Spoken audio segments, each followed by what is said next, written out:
Então, gente, que mais uma aula de história. Nessa aula nós vamos estudar sobre a política externa brasileira, né?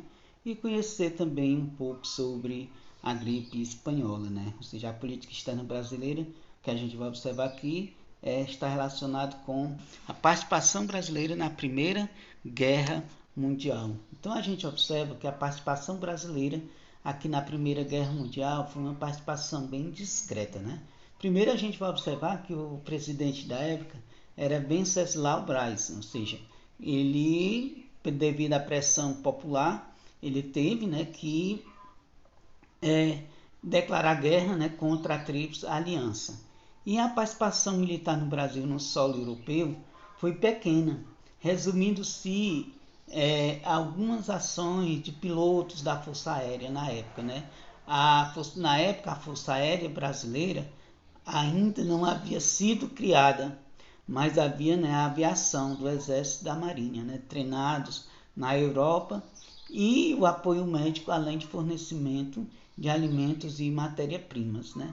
E a Marinha recebeu a incumbência de patrulhar Atlântico, né? O Oceano Atlântico, evitando a ação dos submarinos inimigos. Então, aqui que a gente observa que a participação brasileira na Primeira Guerra Mundial foi uma participação bem discreta, ou seja, foi uma participação pequena, né? Foi uma participação que a gente observa que estava mais relacionado com apoio relacionado à questão médica, à questão de fornecimento de alimentos e patrulhar o Oceano Atlântico, né? Então a gente observa aqui que a participação brasileira foi uma participação bem pequena. E aqui a gente vai observar a gripe espanhola, né? Ela ocorreu, né? Uma grande pandemia que atingiu o mundo todo de 1918 a 1919. A gente aqui vai observando, né, as imagens, né, aqui de hospitais de campana, né, que existiram, né, que foram montados na época, né? Ou seja, essa epidemia, né, ocorreu logo no fim da Primeira Guerra Mundial. Então aqui a gente observa que, apesar de ter recebido o nome de gripe espanhola, o primeiro caso registrado da gripe foi em um jovem militar norte-americano, em março de 1918, no Texas.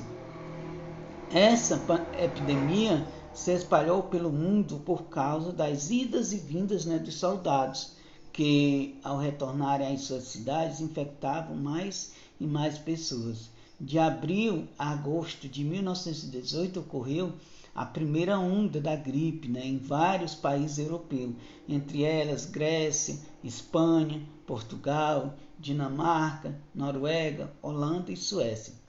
Por ser período de guerra, os líderes dos países em combate evitavam noticiar informações sobre a gripe, com receio de causar alarme entre as tropas e a população.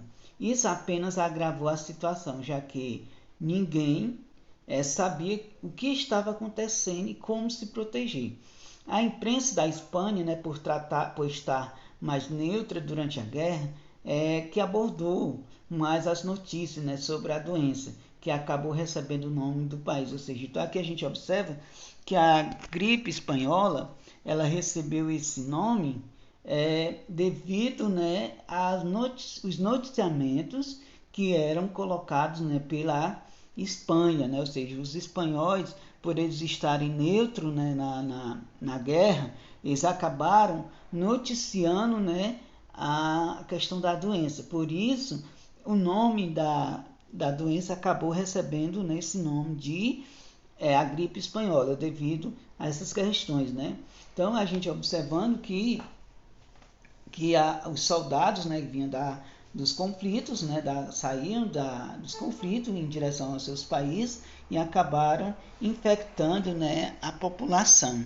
E aqui a gente observa que a gripe espanhola ela matou em torno de 20 milhões de pessoas no ano de 1918 a 1919, né? Ou seja, de acordo com a história, o vírus da influenza é um dos maiores carrascos da humanidade. Ou seja, a mais grave epidemia foi batizada de gripe espanhola, embora tenha feito vítimas, né, no mundo todo.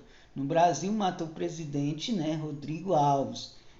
A contaminação, né, da gripe espanhola propaga-se pelo ar por meio de gotículas de salivas e espirro. Os sintomas: fortes dores de cabeça e no corpo os calafrios, inchaço nos pulmões.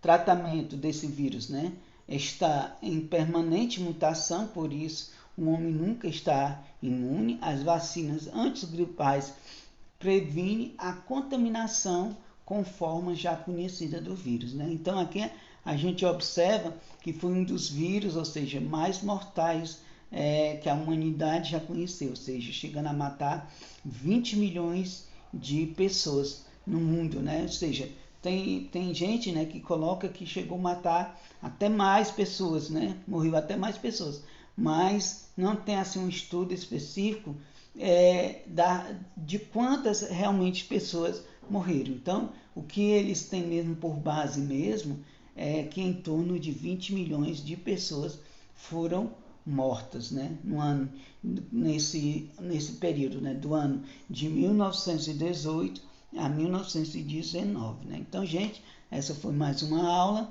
Até a próxima.